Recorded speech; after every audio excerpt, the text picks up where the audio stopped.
একা থাকা ভালো কোনো বেঈমানের সঙ্গে থাকার চাইতে, একা থাকা অনেক ভালো কোনো বিশ্বাসঘাতকের সঙ্গে জীবন কাটানোর চাইতে, একা থাকা অনেক ভালো কোনো মিথ্যাবাদী প্রতারকের সঙ্গে থাকার চাইতে।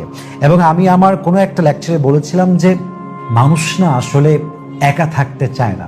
এই পৃথিবীতে nobody wants to survive alone. এই পৃথিবীতে আসলে একা কেউ বাঁচতে চায় না, সবাই লাইফ পার্টনার চায়, সবাই কেউ ট্রাস্টেড কাউকে চায়, সবাই একজন ভালোবাসার মানুষকে চায়।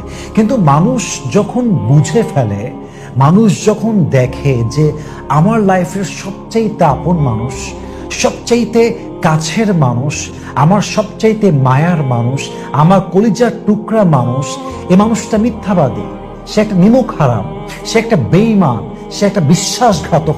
মানুষ যখন এটা বুঝে ফেলে তখন মানুষ আসলে এটা ডিসাইড করতে বাধ্য হয় যে বেঈমানের সঙ্গে থাকার চাইতে একা থাকা হাজার গুণ ভালো, একা বাঁচা হাজার গুণ ভালো। মানুষ আসলে একা থাকতে চায় না, মানুষ একা থাকতে বাধ্য।